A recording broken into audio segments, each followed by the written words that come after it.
And as This call is now being recorded. so as we progress, like I mentioned, it's a build up, and you begin to understand the tools we're working with. So we stopped at Power Query, data modeling, and if you are conversant with your curriculum, which was shared some time ago, we are to kick off with DAX, and which is called data analysis expression. All right, and also during the course of the class, we might have a need to use different tools and applications for assessment, for follow-up documents, and the likes, everything that will aid our learning. So you should be ready to adapt to change to different software and applications. Okay.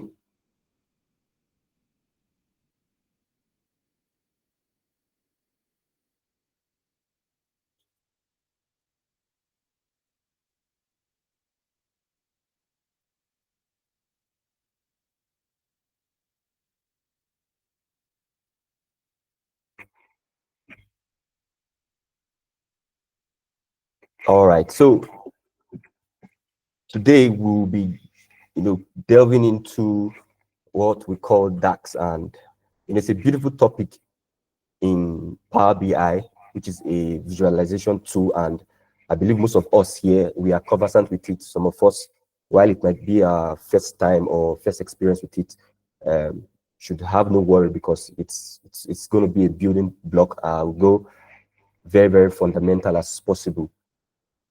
All right, so the table of our content or agenda today, it's going to be centered around these subtopics, or or this listed item in bullet forms. So we're talking about DAX.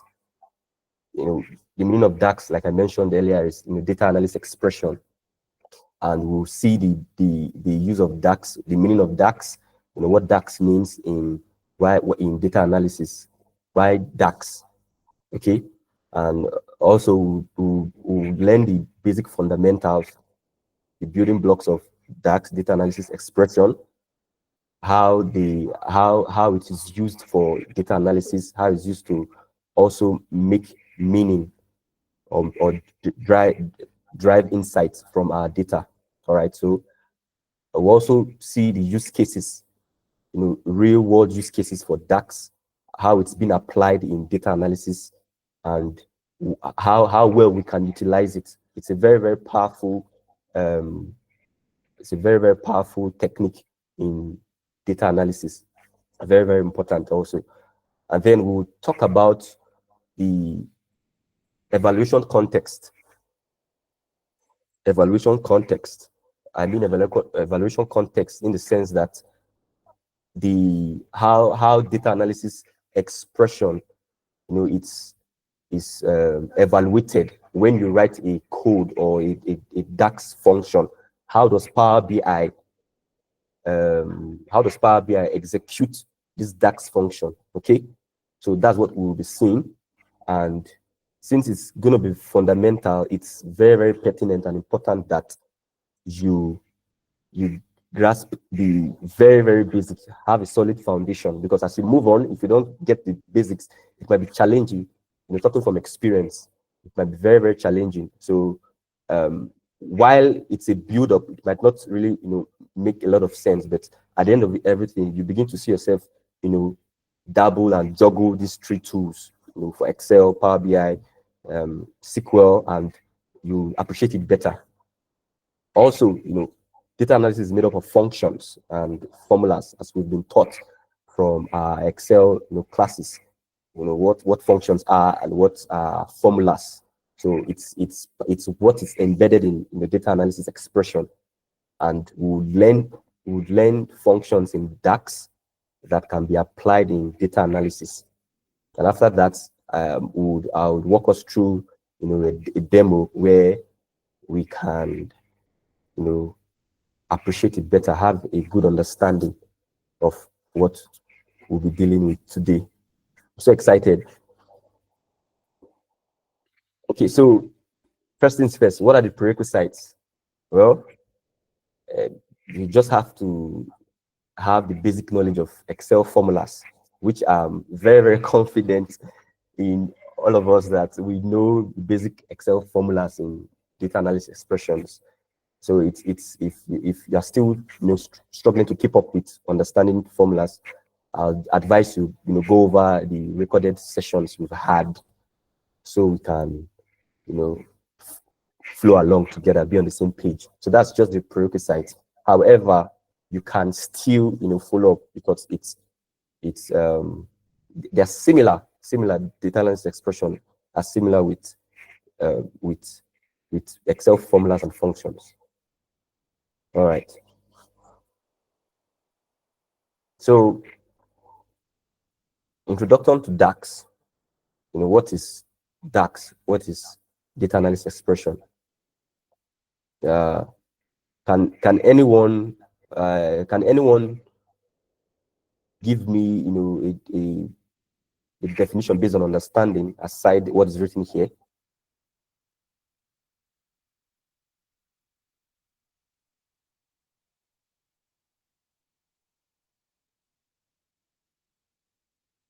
Okay.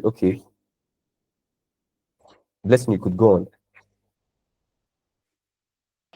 Okay, if I got you right, data analysis expression, just as the name implies, has to Yes. do with expressions like formulas that are written to express a certain data in Power BI. So Beautiful, that's how. beautiful. Okay. Yeah, I believe my audience on this call are on probably different skill level and understanding. So I would appreciate if anyone else can, maybe give it a try. All right, Miriam, go ahead. Good evening, sir. Good evening. Good evening. So, to my understanding, I think DAX is a tool which is used to calculate and analyze data using the functions and the operators. Come again. I didn't get that. Okay, I was saying that DAX is a tool used to calculate and analyze data using the functions and the operators. Okay, beautiful. Thank you so much. I would welcome one more contribution. Anyone want to give it a try? It's in front of us already. Just wanted to see if we,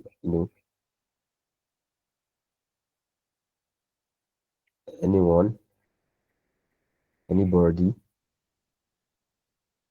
nobody. Okay. All right. So beautiful explanations. Thank you. Beautiful explanation. So they all add up together. So what is DAX? From what is written here, data analysis expression. It's a library of functions, like I mentioned earlier on, and operators that can be combined to build formulas and expressions in Power BI, analysis services, and Power Pivot and Excel data models. So, like I mentioned, the prerequisite is just having a basic understanding of some Excel formulas and functions. It's you can still see a touch of DAX in Power Pivot in Excel. So most of us, the reason I ask us, because most of us have been exposed to it in one way or the other, but probably we're not aware. It's just coming in a different,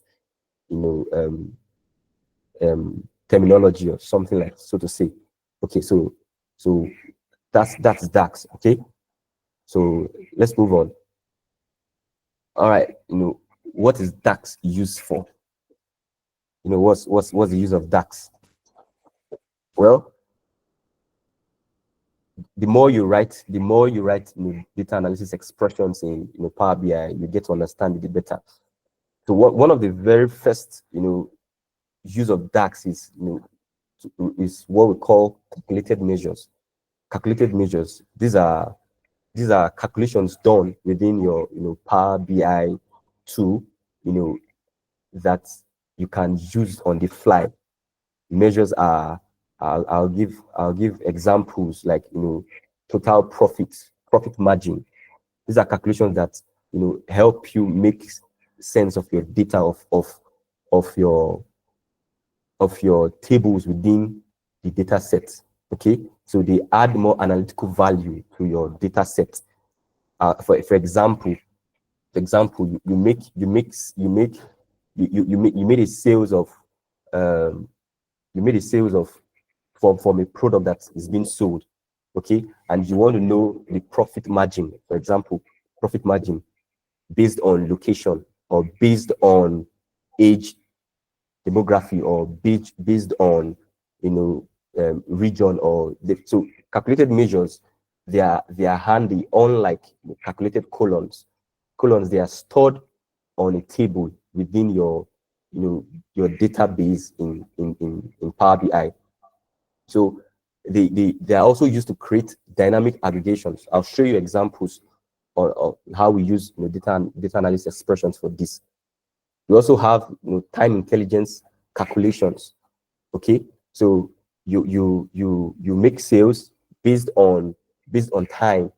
Okay, and even after carrying out these calculations and data analysis expressions within your data set, there are still a lot of values we can get from our table if we make use of data analysis expressions very well. All right, so that's one of the use for DAX, calculated measures.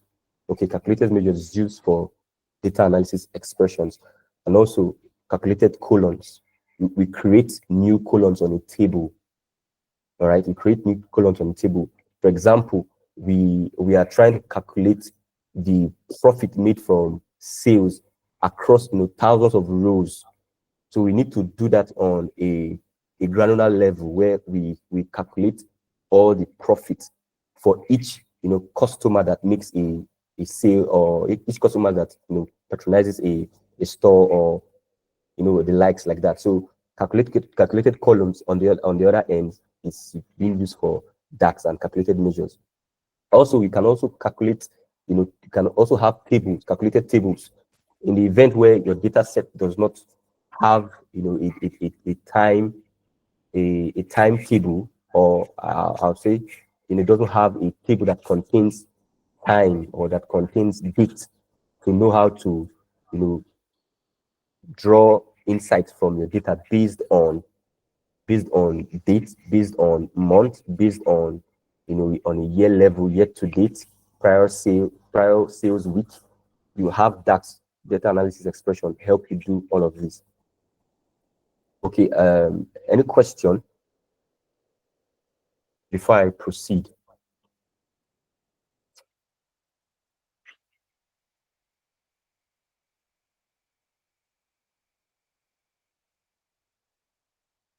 Okay, all right. So one of the things that it's very, very common, or it's a very core concept in DAX, is what we call context. Context in data analysis expression is an important concept that enables you build high performing dynamic analysis. So when you hear the word, create a, or when you hear questions like this, create a dynamic sales dashboard, all of this in the back end happens as a result of context. All right, and they are in several categories, or just two rather, they are in two categories. One which is the raw context, and then the filter context. Okay, the raw context and the filter context. So these are very, very basic things you need to understand whilst you are writing your DAX. So what is the raw context? The raw context is a formula that includes function and uses filter to identify a single row in a table.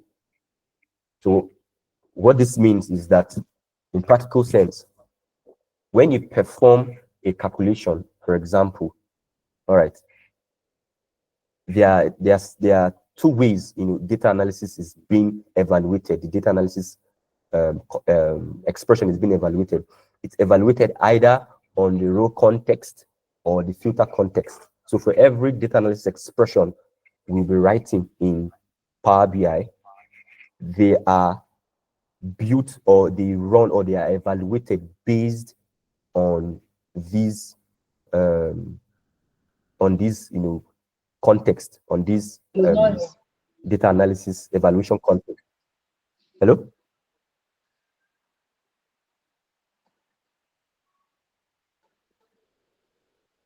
Anyone trying to speak?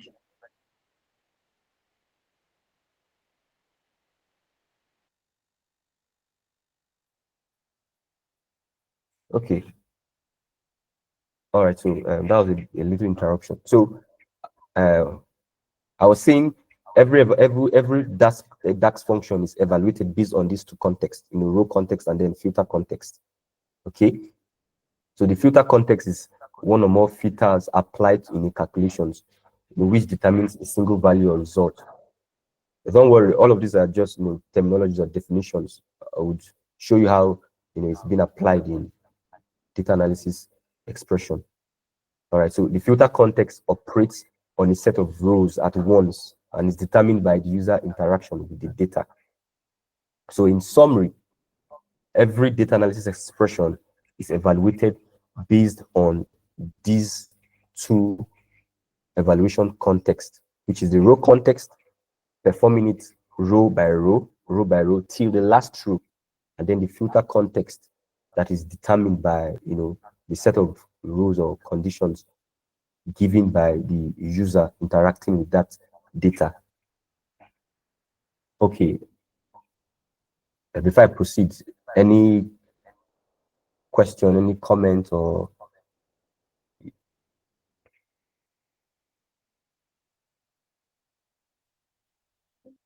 okay.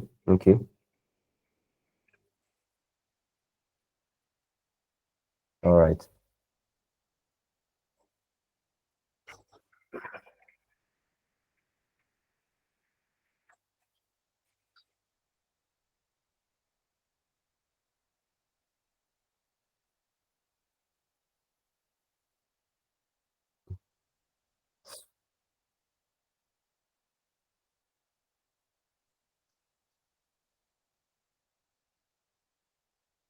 So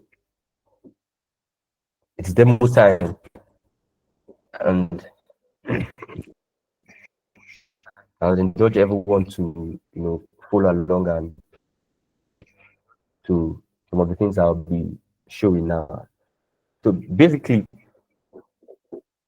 first things first, when you are writing data analysis expression, they are, like I mentioned, it's you are writing it with formulas and functions. Excuse me.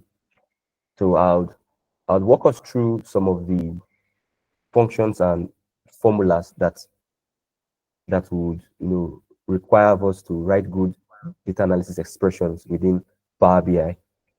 I should let me check for some of my notes.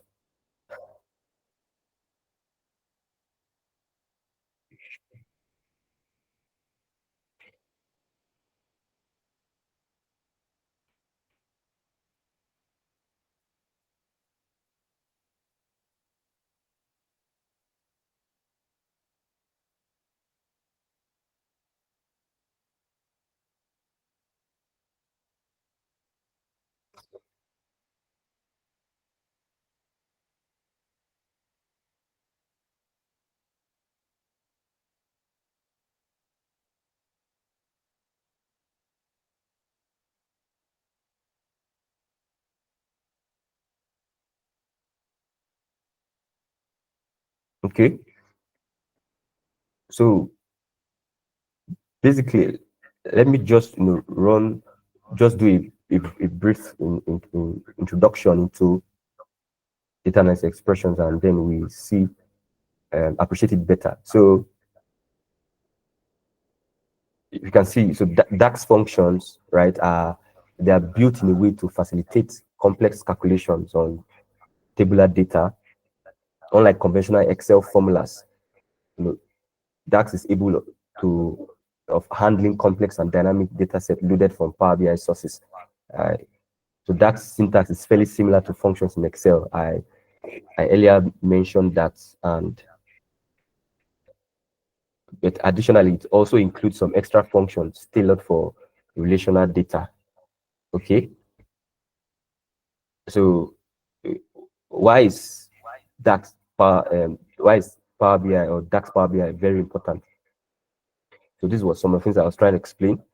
In Power BI, it's pretty easy to understand surface level analysis, to create reports from available data.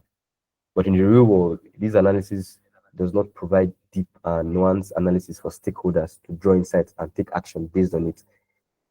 So in order to level up the depth of analysis and report, we use advanced calculations using DAX functions provided by Power BI. This is a use case. For example, when we're trying to calculate revenue percentage, I mentioned that across different channels for various date ranges. All right, so we, for those of us that are familiar with, creating some, cards, on Power BI, when we create percentage revenue, but then we want to see this revenue at a very, granular level. That's where the data analysis expression comes in, revenue percentage, but by what time or by what period of the year did we have this revenue? So data analysis expression is it's a very powerful tool that can drill down your data to find very insightful things that can drive decision making process. Okay, so these are some of the notes. After the call, I'll share them with us. Data analysis expression gives us the opportunity to develop new metrics, key KPIs that are very important, and discrete visualizations too. So the remaining part of this class will cover DAX and then some of the visualizations we're working with. All right, so I think there's still more to it. Okay, I already mentioned that, key concept in DAX. These are two things. If there's something you shouldn't forget, is the evaluation context, how expressions are evaluated with DAX, row context, and then the filter context. These are some examples also. So now DAX is made up of functions and formulas, which would cover. Some of these functions, they are also similar to that in Excel. Okay, so it's going to be very easy to flow along. It's just a little bit of changes in their syntax. That's what is the underlying difference between data analysis functions in Power BI. All right, so so these are the categories of DAX function we'll be working with. Aggregate functions. We have aggregate functions. These are functions that calculate a scalar value, such as count, sum, average, minimum, maximum for all rows in the column. The likes, we have a few of them here: count, district count, average, and whilst we're writing it, we begin to, there's what we call nested function, where we combine two or more functions together to write advanced DAX. So we would find ourselves doing that as we progress on the call. These are some of the functions. I'll walk us through data and time intelligence functions. Okay, so these are functions that help us create calculations based on date and time. Many of these functions in DAX they are still similar to Excel date and time functions. However, these functions use a data types, right, and can take value from a colon as an argument. You get to understand that better. So these are some of the date and time intelligence functions. Okay, and I'll just walk us there. There are a lot to filter functions, also beautiful functions that can help you, have a better understanding of your data set. So we'll see how we can, with the time we have, we can cover as much as possible. All right. Before I progress, any concern, any question? Feel free if there's anything you need clarity on.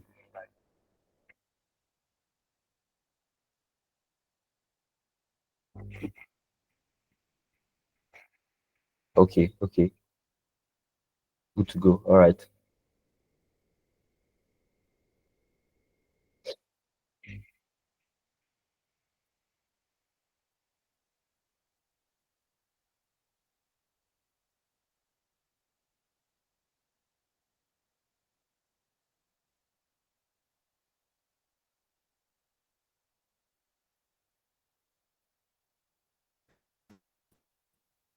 Okay, I just saw something on the comment chat. All right, I'll try to um, zoom out a bit.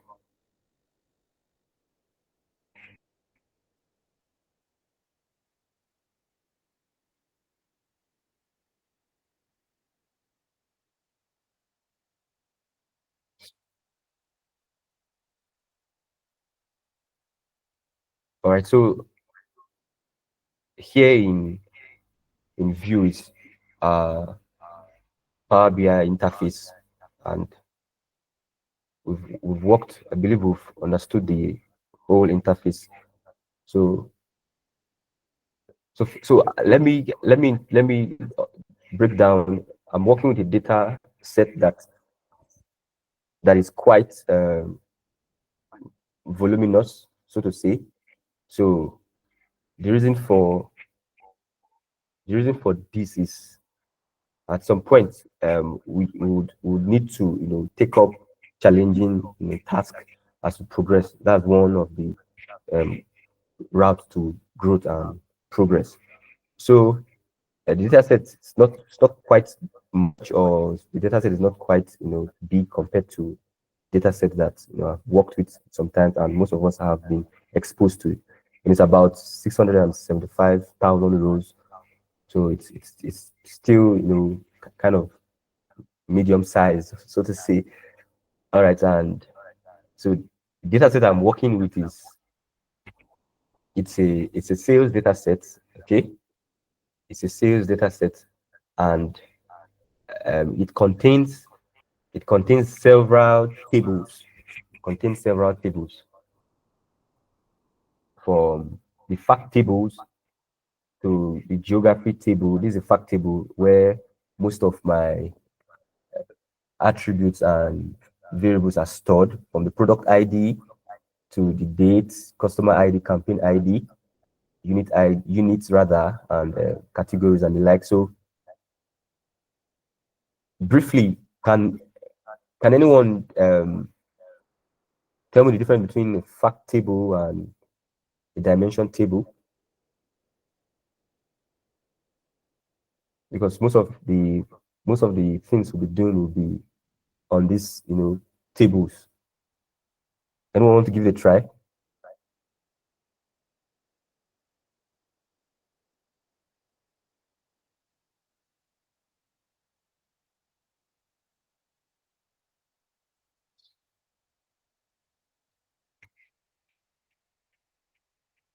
Anyone?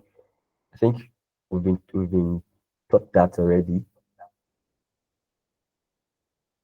Okay, nobody's giving it a try. All right, so let me progress.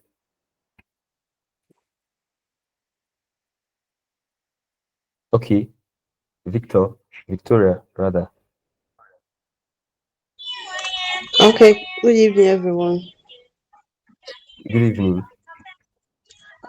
Fact table, it stores a quantitative data for analysis. It houses the primary keys and quantitative data, something like the sales data, transactions.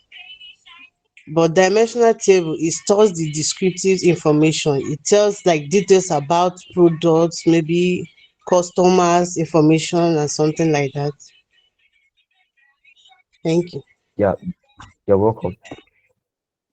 Very, very, very, very correct. Very correct. Very correct. So it's so yeah, the your what's the word now?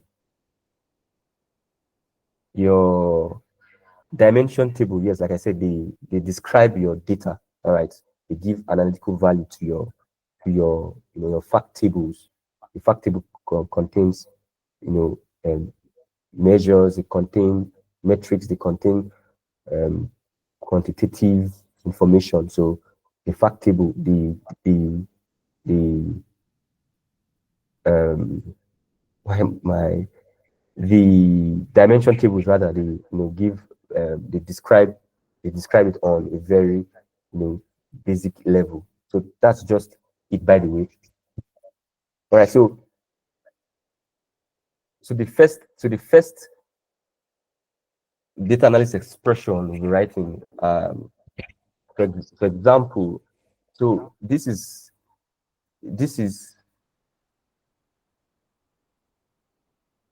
on the fact table here. We have unit cost, and then we have unit price. Okay, so the unit cost, of course, unit price is always higher than unit cost. And so for example, we're asked to calculate the the profit for each sale that was made. We're asked to calculate the profit for each sale that was made across fact table. One of the ways to do that is data analysis expression, and like I said, it's similar to Excel formulas and the likes. All right, so in order for us to do that, we'll go over to our data pane here. Okay, and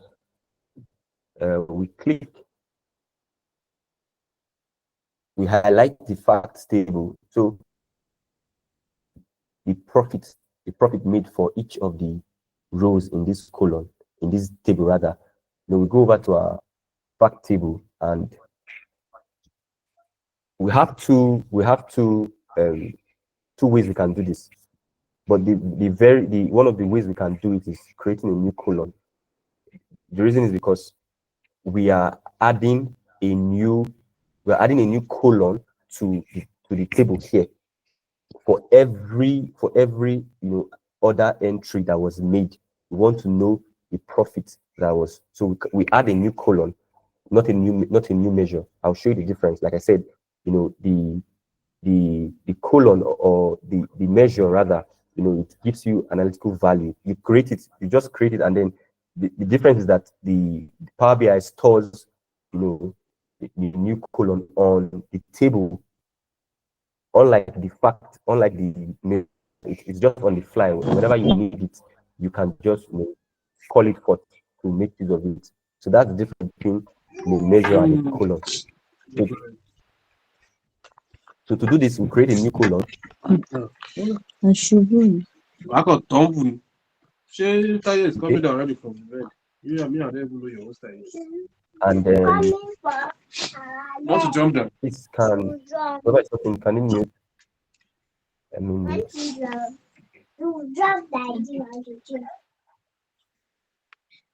all right, so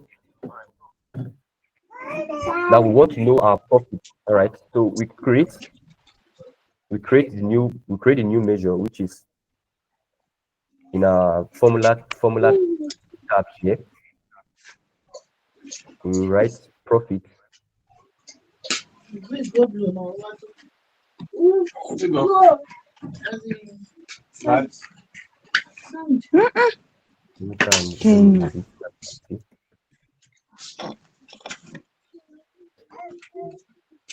Okay. Stand up.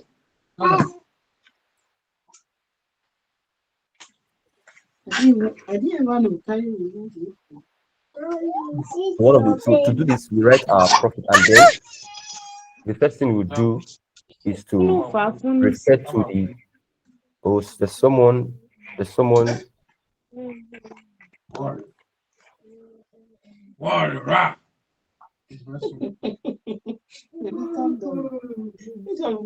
The base is how much. What if Please, Aaron, please mute yourself. You can mute everyone. Okay. All right.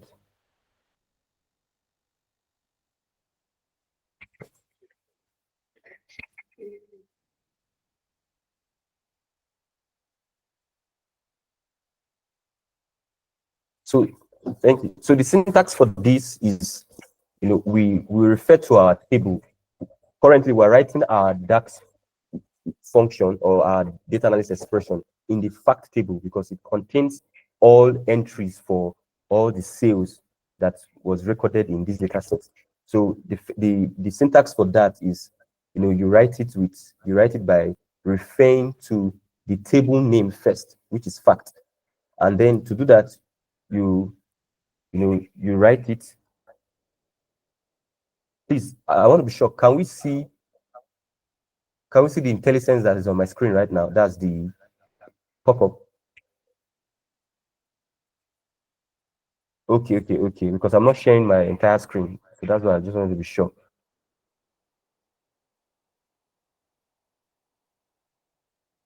All right, beautiful. So we include the single quote, and then we refer to our fact table, which is this.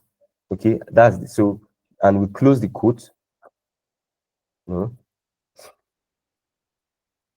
then now, so to calculate the profits, of course, we know it's selling price minus the cost price, right? Selling price minus cost price. So now, in the table, we look for where our selling price is. Within the fact table, if you scroll down, you see it, unit price. Unit price is always higher than the cost, right? So you can write it manually like this, or just go with the IntelliSense that is being provided by Power BI. If you are writing your DAX function and you don't see IntelliSense, it's best practice you stop, because probably you might be writing a wrong data analysis expression. So instead of me to just choose it straight and directly, I could still decide to write it, manually. But we click on the square bracket and then we click on unit price, it will still show you. So we can just go ahead and click on the tab, unit price rather. Okay, I click on the tab key, and then we click on our subtraction sign. We do the same thing because we are trying to call the colon where the cost is within the data. All right, so to do that, we do the same thing again, facts. Cost of time, so you scroll through and then we see our unit cost. All right, so fact, the unit price minus the unit cost.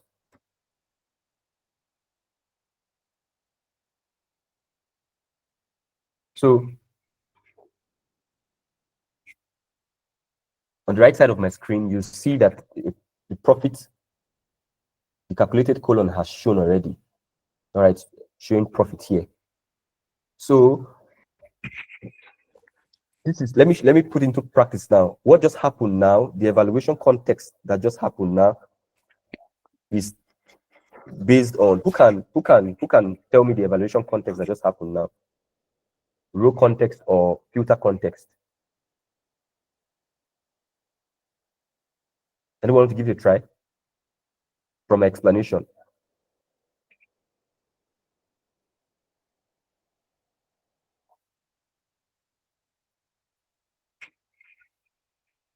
All right, Precious, go ahead. Okay, it's a row context. Okay, why is it a row context?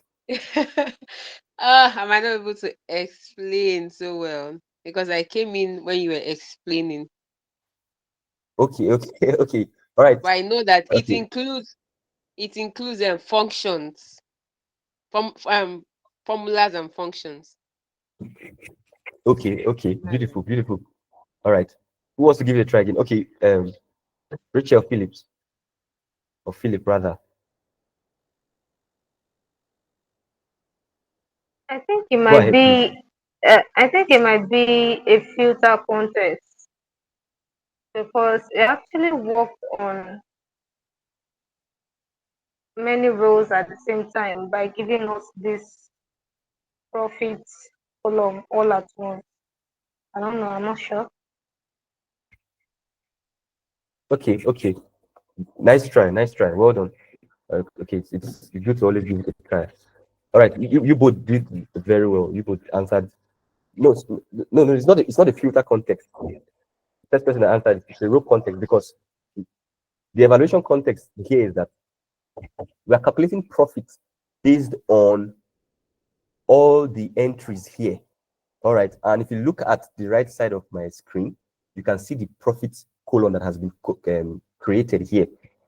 All of them down to we see 27.63. Let's move down and see if there's okay. We have 38, we have 52, we have 36. So what Power BI is doing now, okay, the evaluation context is that it finds the first column. It's a row context evaluation context now. It finds the first column and looks for the unit price and also for the cost price, and then performs that evaluation one row at a time. Remember, row is horizontal, and then your columns are vertical, one row per time.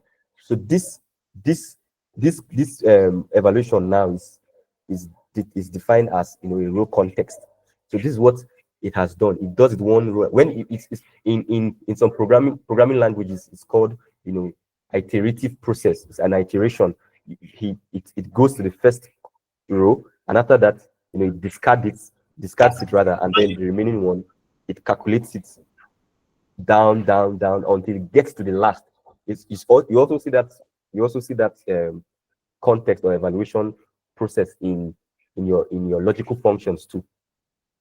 If this is equals to this, else this. Okay, so after it just performs the evaluation for a particular row, and then goes after. So this is an evaluation, a row context evaluation rather. So this is one of the use cases for writing DAX. Most of the times your what we call feature engineering also. This is called feature engineering. Most of the data set that might be given to you will lack some certain information you're looking for. So feature engineering, spelled as FEATURE, is generating new columns from already existing columns within your table. So I just generated a new column, the profit, all right, using unit price and then unit cost from the fact table.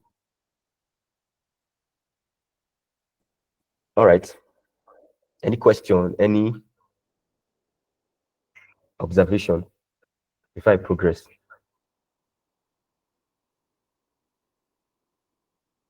Okay.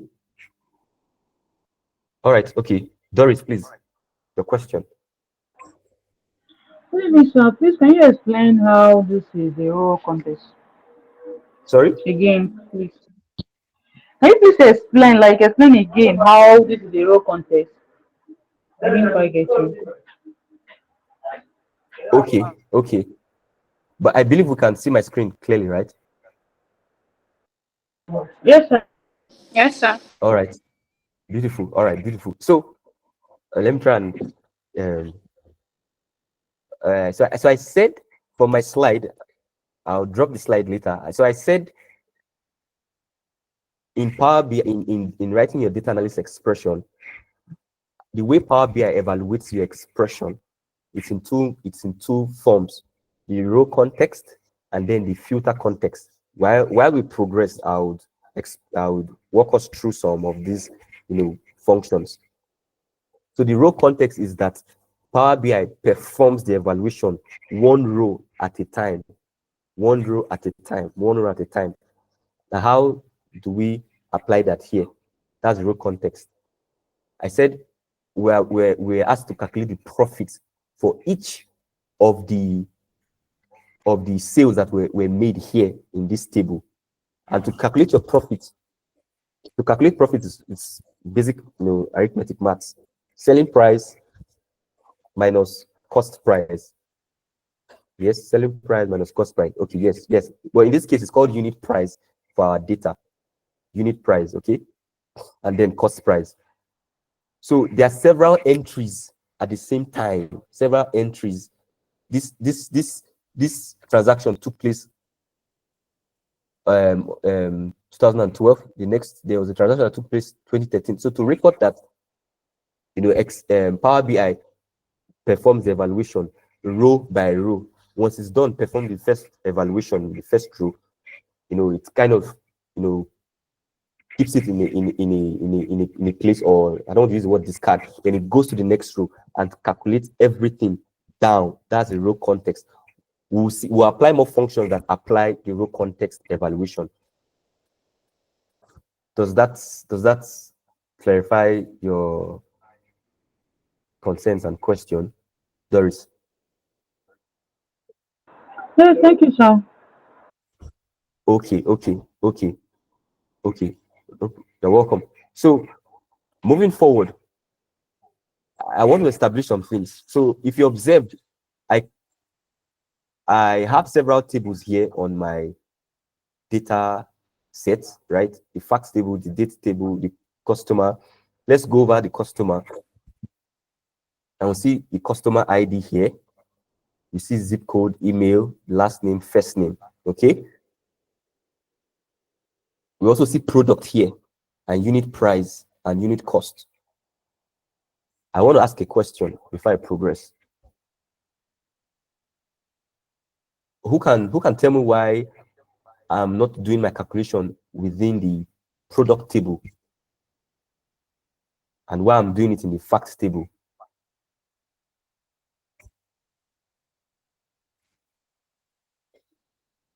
Anyone want to give it a try? Because you must be mindful of where you carry out your calculations.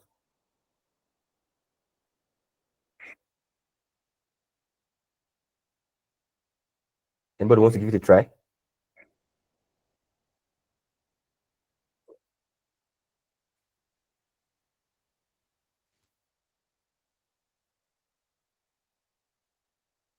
Okay. Let me progress. Seems no one wants to give it a try. Okay, so the reason why this calculation is done in the facts table rather than the product table, because the product table contains all the products. Okay, the product table contains all the products that were listed here. If you look at this filter, you can see the products that are here. All right, these are all the products within this data set. And then these are also the unit cost and unit price too. So the reason for calculation in the facts table is because if we calculate it in the product table, we will not have the right answer, and it will lead to flawed insights. The reason we're doing it in the facts table because because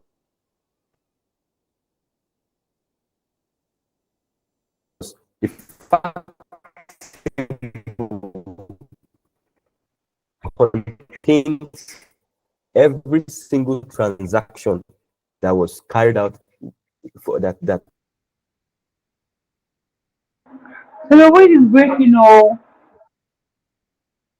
The data model that Mr. Daniel, is that the same experience with anyone? If you Yes, if you your can hear me clearly, network was buffering. oh. Okay, where did we miss me so that I could go over again? Why is not on the product table while it's on the fact table? Why the calculation? Okay. So I was saying because the reason why it's on the fact table, because the fact table contains all our transactions, every transactions, just every transactions from the first transaction to the last transaction. And for us to have the right value for our total profit when we want to calculate it, we have to have the profit for every transaction that was made. Because for every price that was listed for a particular product, someone bought it. So we have to know every unlike the product table where we've filtered duplicates.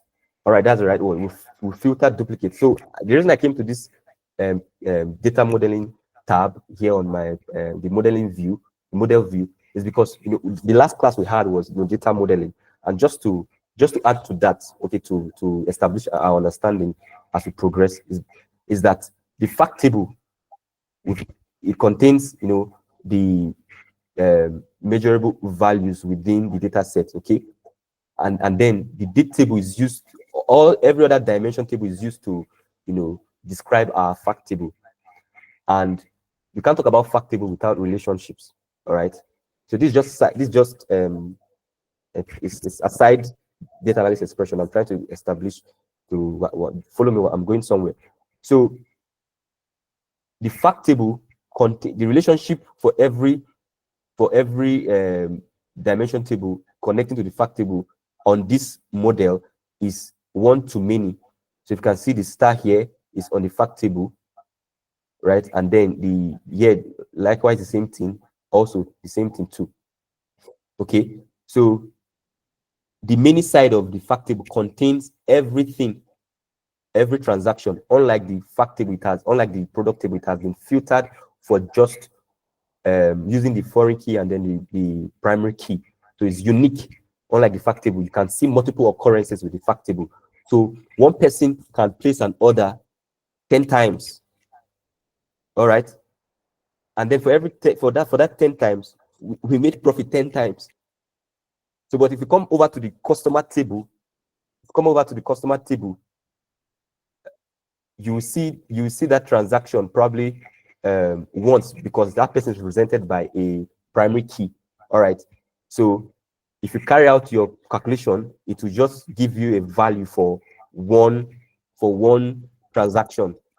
I did one of the analysis recently, and there are a lot of misunderstanding and mistake until I was able to figure it out. So that's the reason. So the fact table is connected to the product, the dimension table based on the foreign key.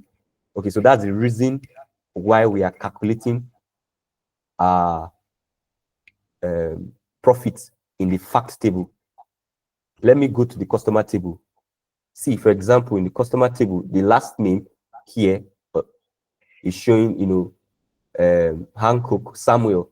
So you can, Samuel will only appear here once. But in the dimension table, or sorry, in the fact table rather, you will find Samuel. You can find Samuel multiple times. You did transaction multiple times, and we have to make account of, every sales transaction that was made. So, well, that's by the way, just to have a clear picture and understanding. All right. Any question, any concern, any explanation? I might have to run a bit fast. Anybody? I hope we understand what I just explained.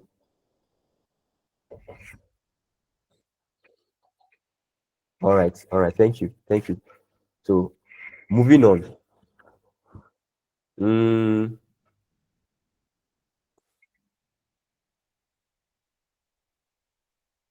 So we just calculated our profit. So if you can see, we just created our profit. So this is one of the function, and this is evaluated based on the row context. All right. So now let me show you a use case, or let me show you an example for creating a measure. All right.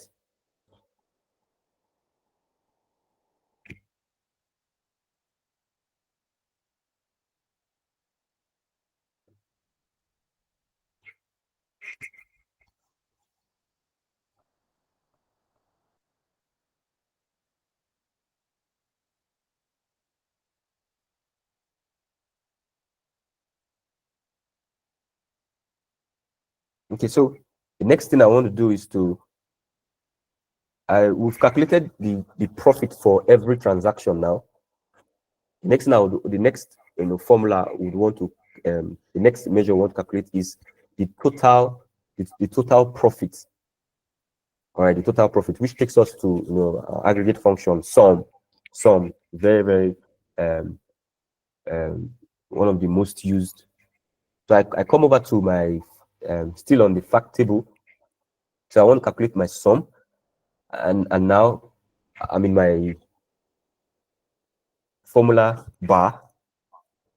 So all I do is to maybe write total profits. Okay.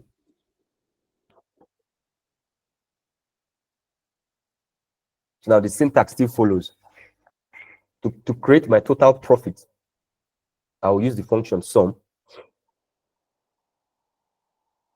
Okay, I click on sum. So which table am I getting my profit from? Of course, the facts table. And which of the columns I want to calculate everything. Join me as I look for it. Profit. Okay.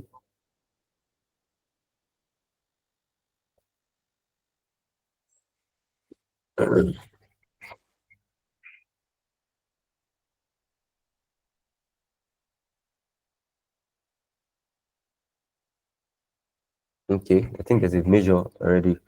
So let's do say grand profit.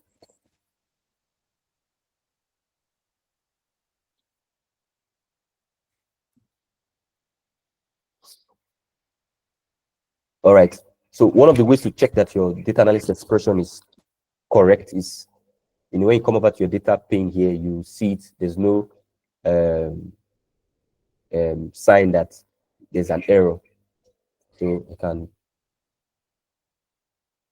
close it and come over. So one of the difference between the calculated column and the calculated measure is that the calculated column, Power BI stores the information on your table. So unlike the measure, it's on the fly. All right, it's on the fly. It's calculated on the fly. So you have it stored within your data set, but then it's not on the table.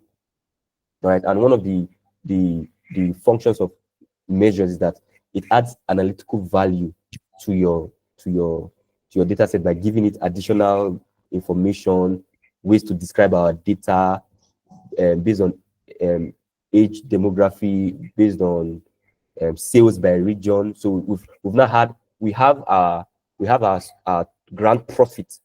So we can say, okay, let's even take a look at the grand profit.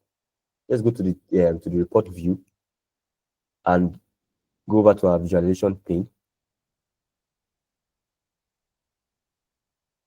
So I'm sure we're familiar with the visualizations, the pane, the interface already. So these are visualization pane where we'll be creating our dashboards. All right, so I use the card. So I just drag it over to your canvas here. And then we look for our sum total.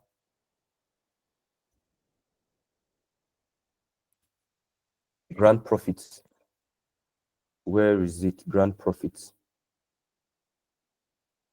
All right, so you see it by this calculator here, this calculator symbol, grand profit. So we can drag it over to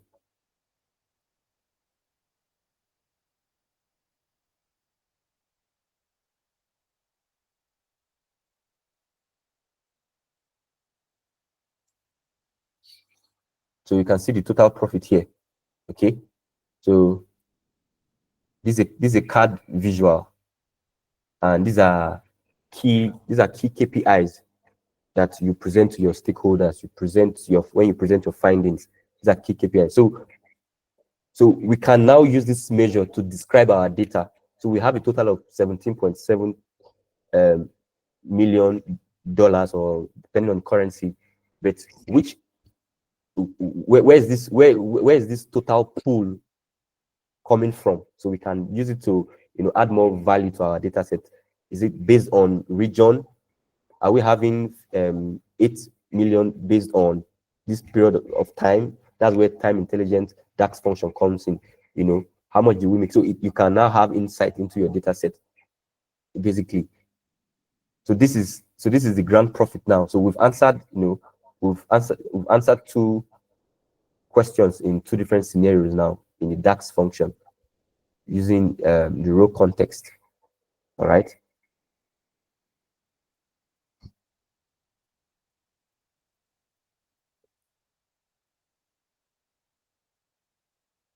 Does anybody have anything? If you need clarity. All right, Doris, please go on. Hello, good evening, so once again. So my question is, we know that these grand profits, how do we kind of come to that 17.70 million? I think you just wrote formula and the next thing you go to kind of visualizing the grand profit itself. I didn't even know how we get to that this is how we got to that amount. Okay. So I still on the fact table.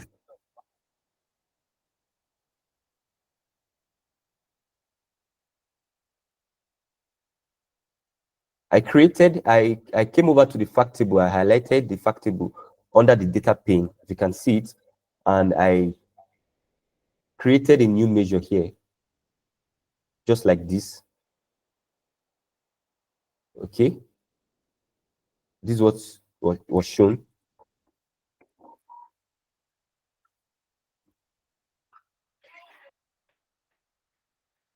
So let me use the previous, the grand profit.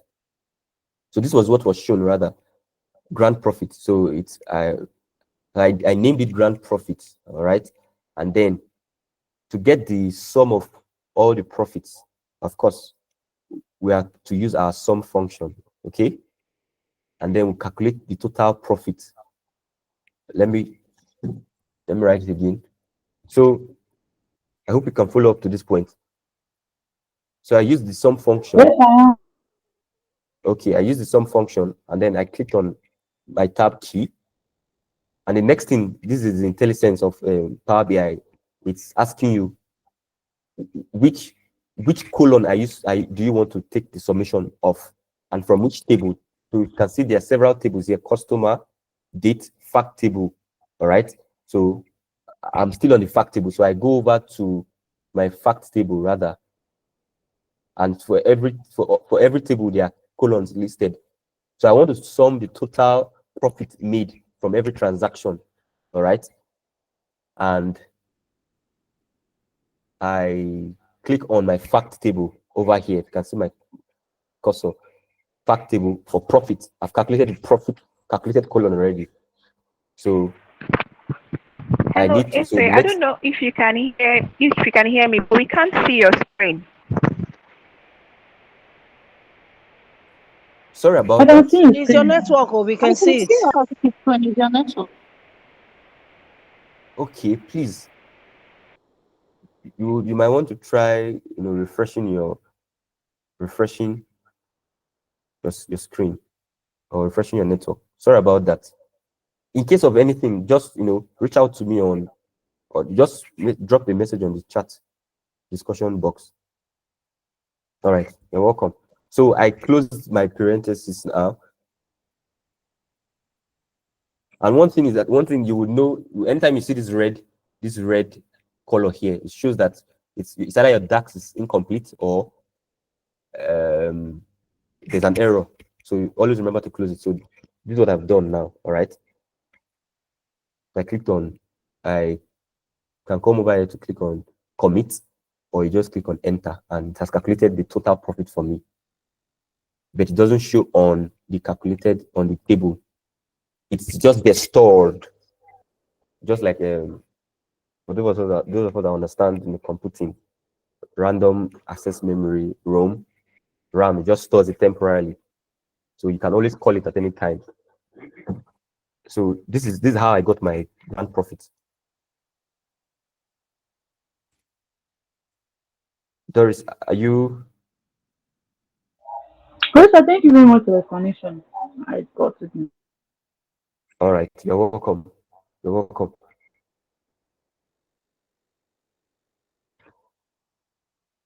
So that's for the sum function when we're writing our data analysis expression, and we're creating more value out of our data set. Okay, so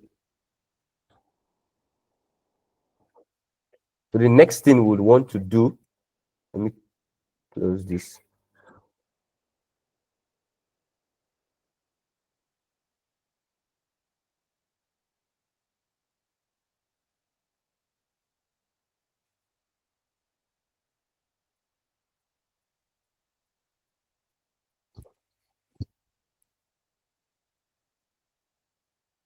Is to sum. Okay, the next thing we'll do is I want to say, for example, we are given a task to sum. Let's go over here now. This is so if you can recall, this is the product category, right? And then this is the units, and we have the units, the total, that's quantity in this case, and then we have the unit price. All right, so say we want to know our total sales revenue. All right, revenue, this is where this is where row context comes in again. Total revenue, these are just DAX functions. As we're going on, we would appreciate it better. So we want to know the total revenue. Profit is different from revenue. So, and these are key KPIs in financial analysis. You can't not just do without them. Profit, your profit margin, revenue. Revenue is the total sales made. All right, profit is the value you get from making a sale. For example, you calculate your selling price and you subtract it from your cost price, so you get your profit. But the sales revenue is total money generated or total value gotten. All right, so how are we going to do that in data analysis expression? Now you can still use the sum function. All right, let me see if I can give an example.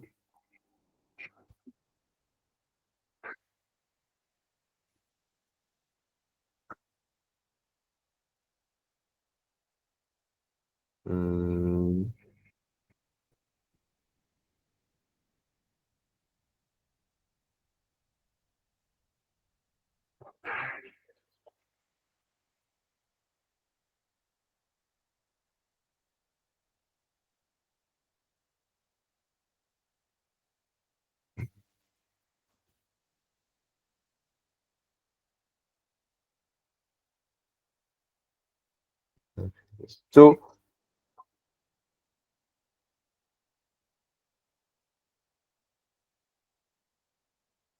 if you can recall one of the calculations we did in our Excel when Mr. Daniel was sharing some of the calculations we're doing.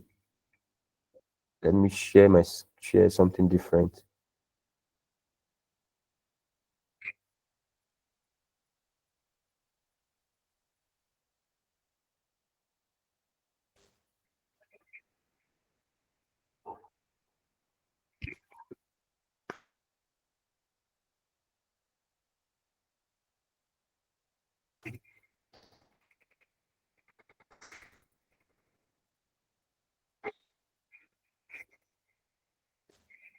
Okay, we use in Excel, right? I'll write point from here.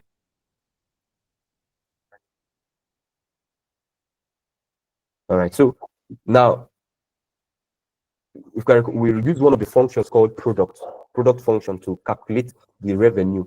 Now this is the quantity that was sold, and this is the quantity that was sold, and this is the price it was listed at. So to calculate the sales revenue, I think I've already mentioned. Who wants to give it a try? We want to calculate this total sales revenue across the data sets. I'm supposed to see like how many of us are on this call. Let me check. I'm supposed to see everybody's hands up, like 50 persons. It's quite simple. All right, so who was the first person to? I don't even know again. Okay, Priscilla, give it a try, please. Okay, equals to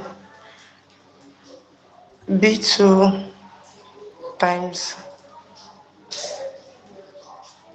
B2. Okay, times C2. times C2. Okay, Yes. okay, 200. So then you drag down. Okay, so you can auto-populate. All right, right, you can auto-populate it. Beautiful, beautiful. All right, so how do we get the total revenue now? Priscilla, sorry, Victoria, how do we get the total revenue?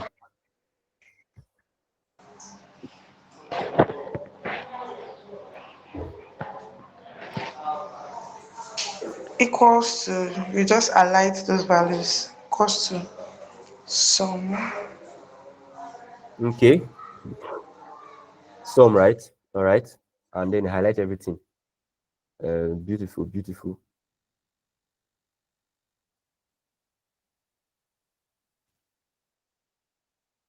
All right, so 394.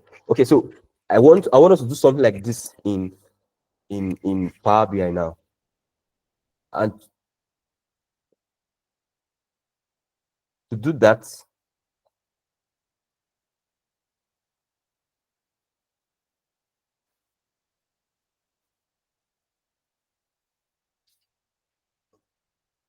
can we see my screen? Let me take down some things. Victoria, you want to say something? Your hand is still up. All right. So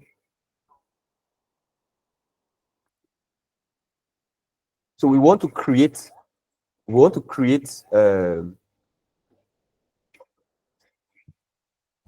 quick question. I want the class to be interactive. It's practical. From what I've just explained, I believe you have uh, the knowledge to answer now. So I want to do something like that. I want to calculate the unit price and then the unit, which is the quantity, and then the unit price.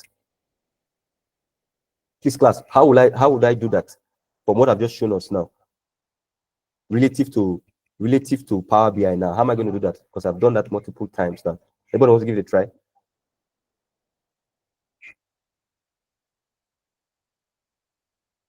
Victoria, okay. Okay, you say you want to get the revenue for each of them. Yes, I want to get the So it's revenue, going not to be the profit. revenue.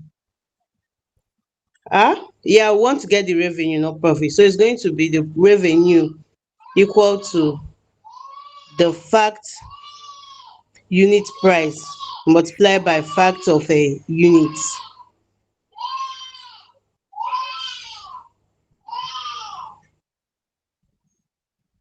Thank you. Okay, so the difference, what I'm going to do now is I'm using it. So let's, okay, that, yeah, you answered the question. I need someone else to try again. Am I going to use a calculated measure or a calculated column? Hands in the air. Hands in the air. I should see more hands up. Okay. Okay, Heritage, please go ahead. Because of time. There's still a lot of things to cover. Okay, good evening, sir. We are to use Good evening. calculated column. Calculated column. You said to get, is it per line? Is it Yes, per row? yes, because that's what's going to happen now. Yes, it's calculated column. Calculated column. Why calculated column? Because we want to get it per row. Okay, beautiful. All right. Accepted. So now the only difference that to do that, okay, we're going to do the calculated is it calculated column now?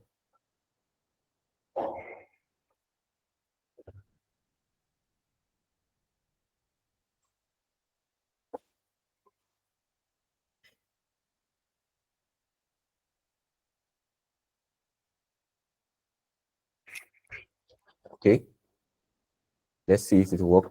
So we're calculating total revenue generated. Okay, so we can say total revenue equals to the first thing. So this time around, we're not going to use our sum function. We're going to use the sum x function. I'll explain why we're using the sum x function. Now, difference between the sum function and the sum x function is that the sum x function is also an aggregated function. It enables you calculate, you know, when you want to perform what I call the it's always keeping in my mind the row context evaluation that Power BI that data analysis expressions is built on. The SumX function allows you to calculate it row by row. All right, it's just the simplest term now. It enables you to calculate it in that level. So it's an iterative process, like I mentioned earlier on, an iterative process. All right. So this is the SumX function now, and now the next thing we're going to do, we've clicked on the tab. Okay. So we're interested in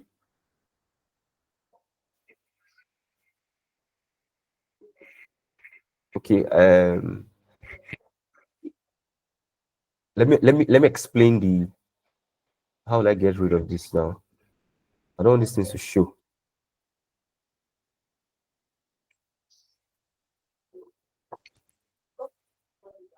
Okay, so now this is the SumX function now. It says it's can you see the about of the SumX function, the definition of SumX function? Okay, so it returns the sum of an expression evaluated for each row in a table. I can't see my screen from my other device. I hope we can still see my screen, please. Yes, sir. All right, beautiful. So it returns the sum. It returns the sum of an expression. Remember, I said evaluated for what? For each row in a table. These things are very basic and fundamental because they are the building blocks. If you don't get them, it will become challenging as you progress. So it can be, sometimes some things we laugh about today were once a thorn in our flesh. So we take time to understand these basics. I'll try and rush pretty fast. All right, so it returns the sum of an expression evaluated for each row in a table. I said it's an iteration process. All right, so that's the SumX function. And the first argument is a table. I think these are in the material. The first argument is a table. So we're on the fact table and we want to return the fact table. All right, so we click on our single quote. That's the syntax for writing DAX in Power BI. A single quote. So it gives you a list of all the tables: customer table, fact table, date table, geographic table, and then the product table. All right. So fact table. Okay. We, of course, so this is the syntax right now. The table and then an expression. So we click on our comma sign, and then we write our expression out. So the expression, what we're calculating is quantity multiplied by profit. No, not profit, sorry. Quantity multiplied by what, please? Quantity multiplied by Unit price. by unit price, yes, exactly. Unit price. My mind is is really full with a lot of things. So quantity multiplied by unit price. So we'll go again. So how do we call forth the quantity? Still from, we call it from the facts table. So remember the expression, the table first before the column. That's the syntax. All right, so we write our single quote again, and then just for because of time, we'll just go straight to the quantity, the unit. Where is the units? So the units, yes, okay, multiplied by our quantity. Sorry, not quantity, our selling price. Yes, the selling price. So we do the same thing again. Facts to call the table and then the colon. Facts, and we call the unit price that was listed. Okay.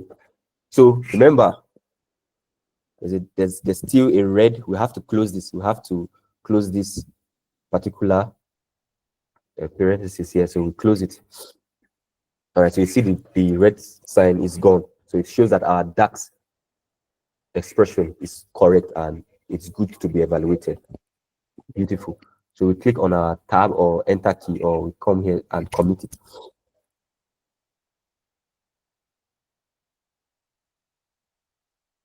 Okay.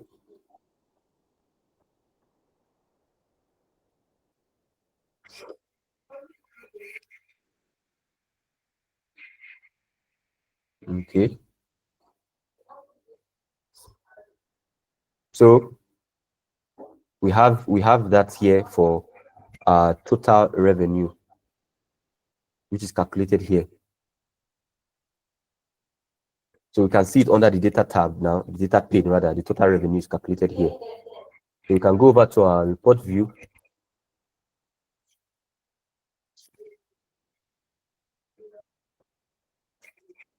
And then we can visualize it using a card also.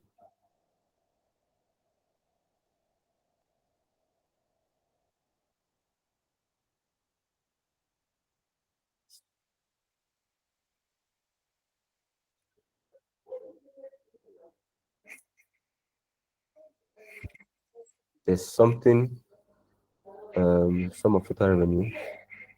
I think there's something wrong here. Let me figure it out. Can't be giving me that.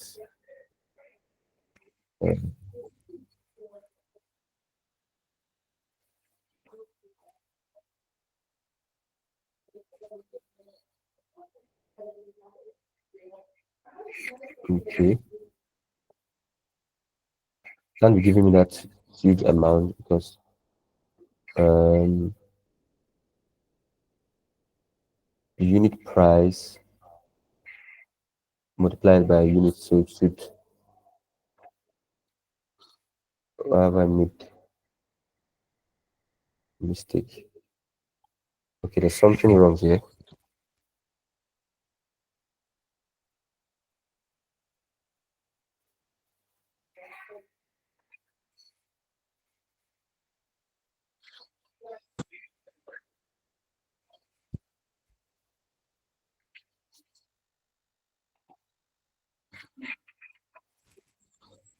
Going to multiply this.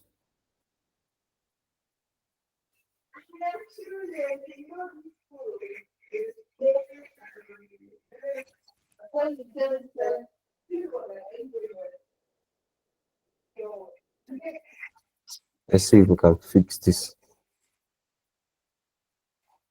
Why is it giving me an error expression? Hold on, please. Let me try and resolve this. All right.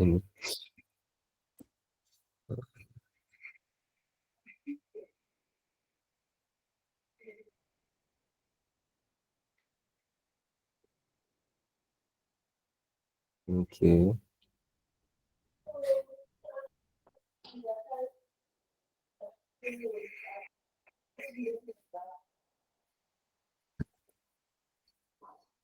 Yeah.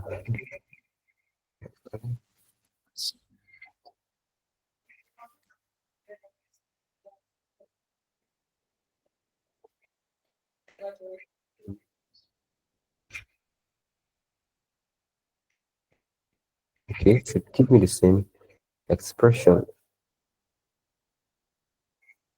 Should the expression still fights unit price? Okay.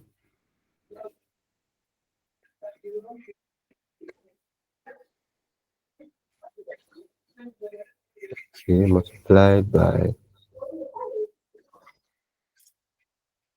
parts, units, unit price. Yeah. So return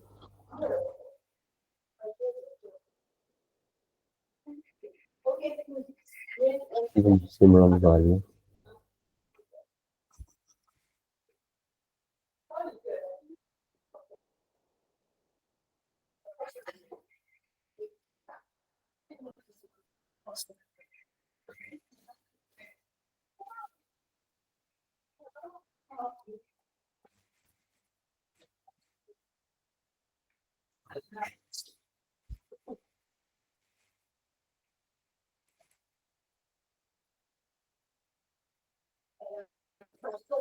I think I would have to resolve this.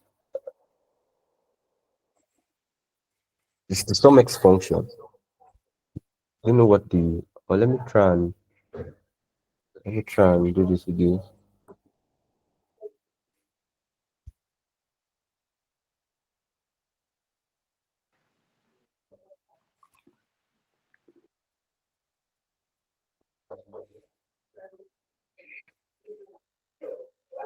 Uh,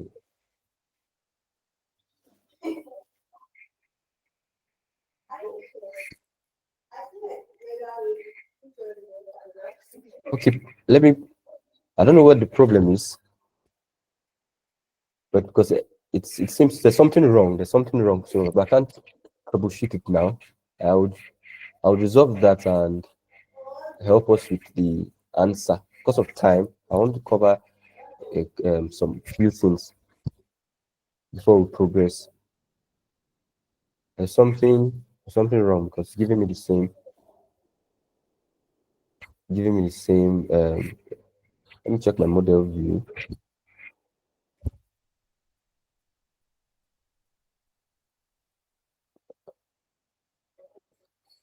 Okay.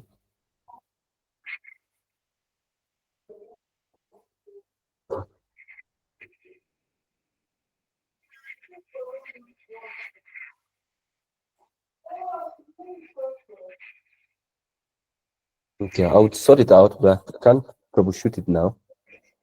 All right. So, but for the sum x function, it enables you carry out your calculation based on your row by row. It's an iterative process, and sometimes it's when your relationships are not defined well.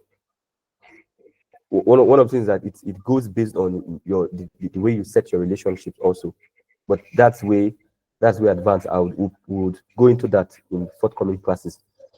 I'll try to check this out. I don't know why it's returning an error and giving me the same value.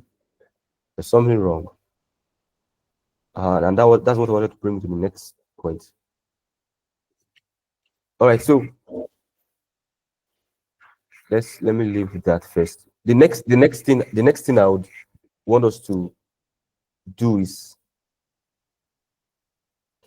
another function is to calculate. Now, say for example, we want to know our transaction based on the number of based on customer, for example, how many times a customer made a transaction. Like I said earlier on, the fact table, okay, contains all the transactions, everything in transaction from the first time the database was created till the very present. Now, let me ask a question.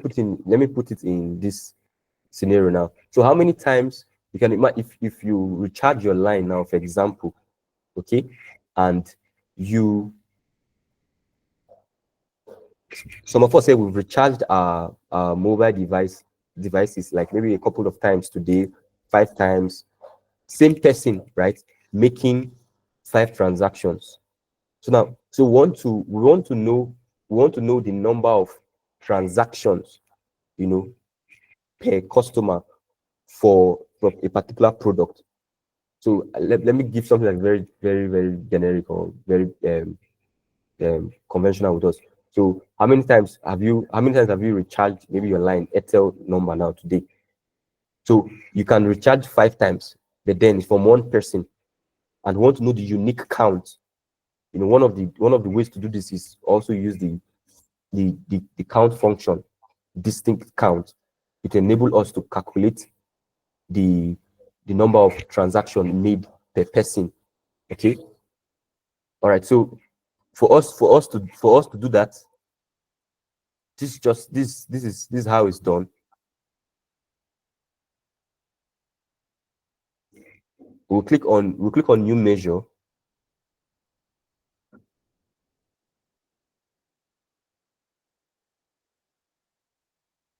and say count, for example,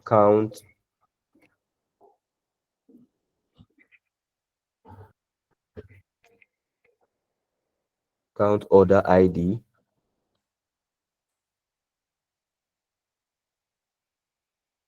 Now this brings us to the count functions.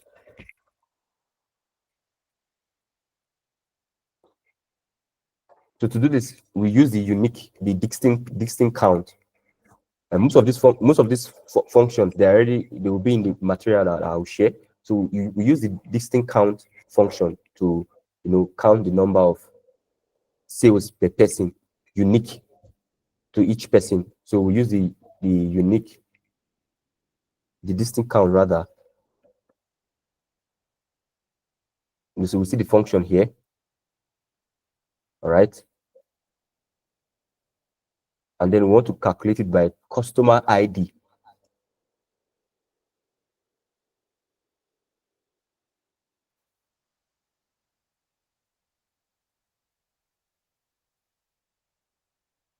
So a fact table here. So the customer ID is within. Look at the customer ID here. Customer ID here. So now remember, this is the many side of our relationship, right? And they can repeat several times depending on the number of transactions made. This is the customer ID. We want to count each unique transaction, and then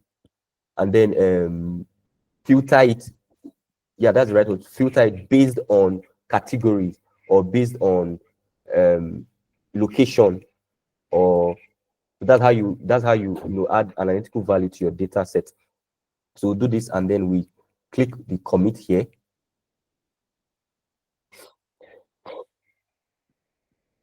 Okay, so the measure has been created already. So this is how. So the next thing we'll do is to go to our view. Okay, so we can create a table here.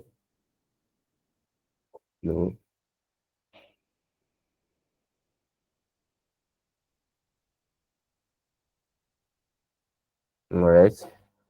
So we want to know these are use cases. We want to know the total number of transactions made per category. First of all, let's go over the category. So look at the category of products here. So we have products there. If we use this filter, if you come over to this filter tab, we see the products. These are unique products each. So it's a retail store that has these products, but then it's categorized into different categories. We have the accessories, we have the mix, we have the rural, we have the urban, and then we have the youths.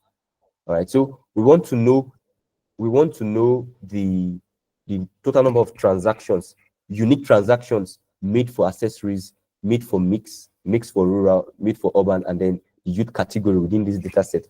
Because someone might have made a transaction in the 2 categories, but then it's from one person. So for us to do this is to use a unique, the count, distinct count.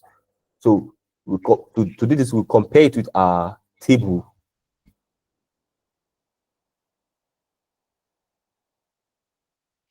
So you come over to the count ID, the category. This is the category of the products, and I drag it to my table view. All right, so you can see it's listed here. already into categories. All right, so there's a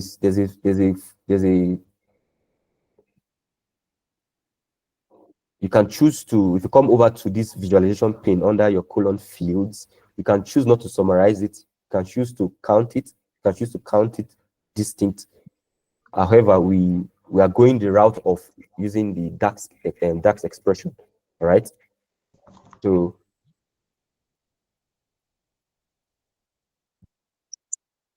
these are account ID now. We'll drag it over to the table. Hello? Then we're trying to say something. Okay.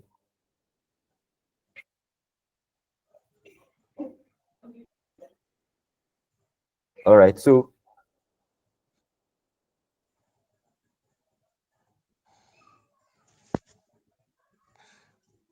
what this mean now is that for every transaction made within this data set, we have each order ID unique for every category.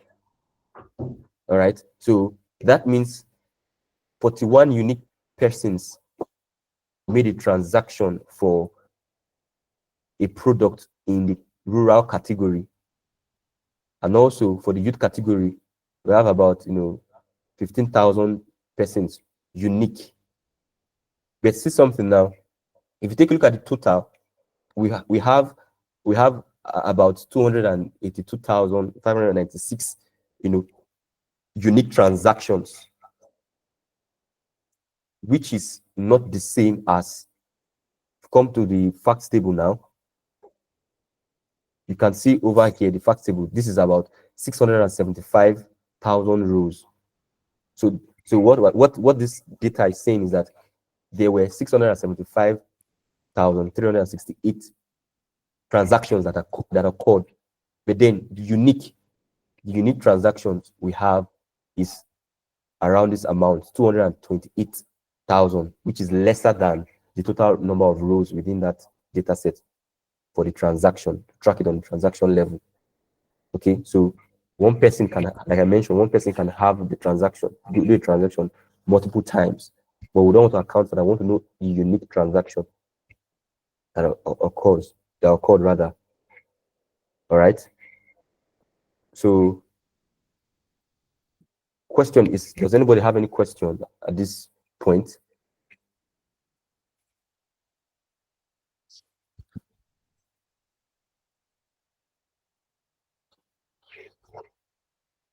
You understand the walkthrough? Any question or any concern?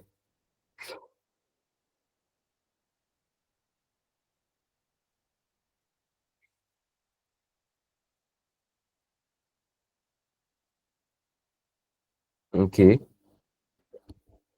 think our time is fast spent. I was hoping to cover some other functions. All right. Singer, please go ahead. Good evening, sir, and everyone. Sorry, when you were talking about the major and I think facts or what, I didn't really get that. If you can help me go through it again.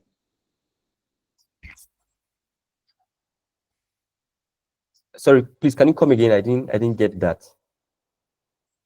You said something about the, I think the difference between was it measure and facts or something. I didn't really get that. That's what I'm asking. I'm not getting the question right. Is it the difference between measure and calculated column? Exactly. Thank you. Yes, it is.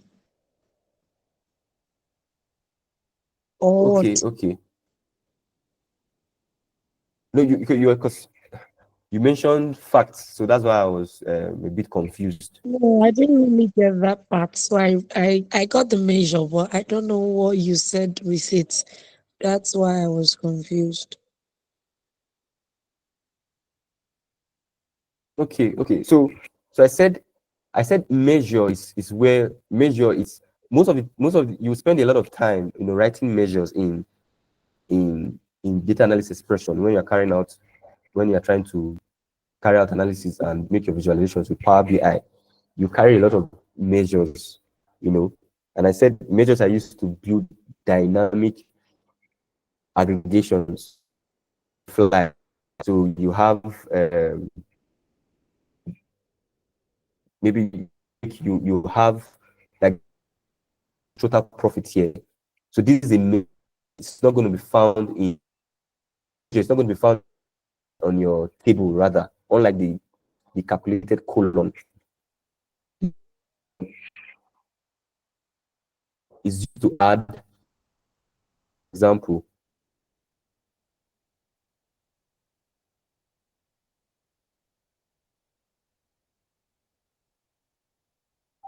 Your voice is breaking.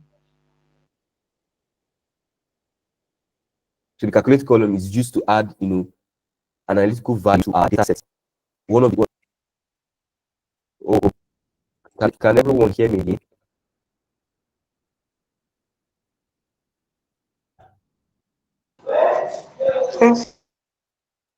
Okay, so I'll say it's evaluated based on the row context, all right, and it's used to it gives additional way of describing our data. That's the calculated column. Don't worry, this is just the basic I'm trying to lay.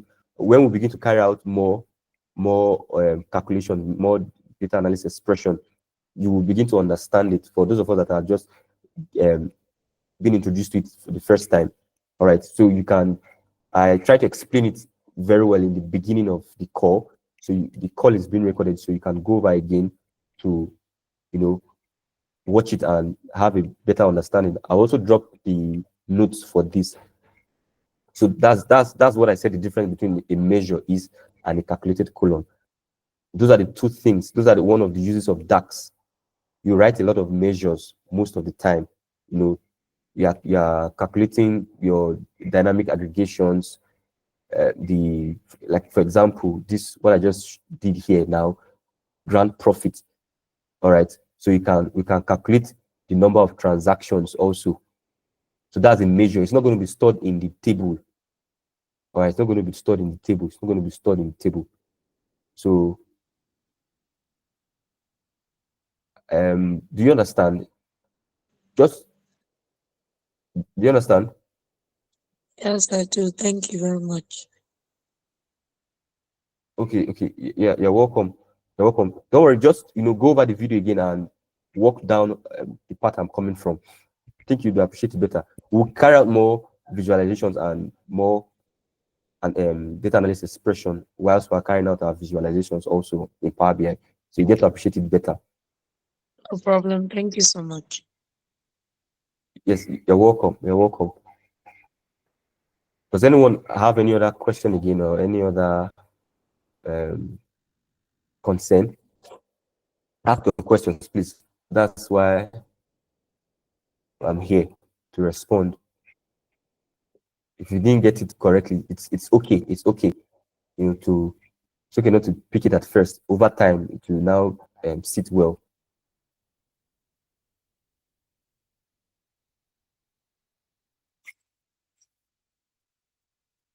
Okay. Seems there's no other question. All right. So,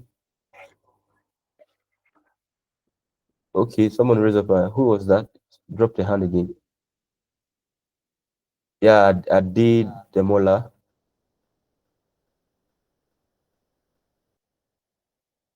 Please go ahead.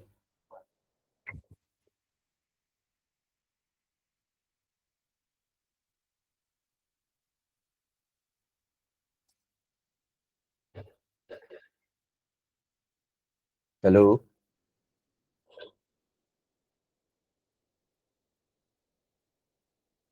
Okay, seems she's not.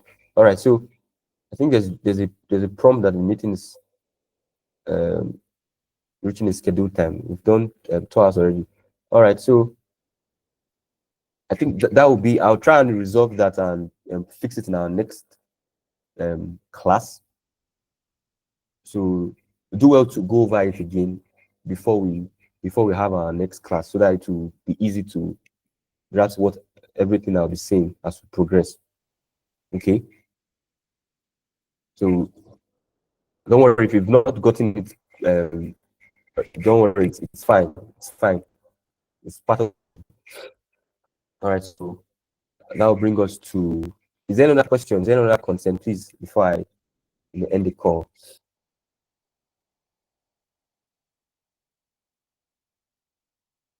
Okay.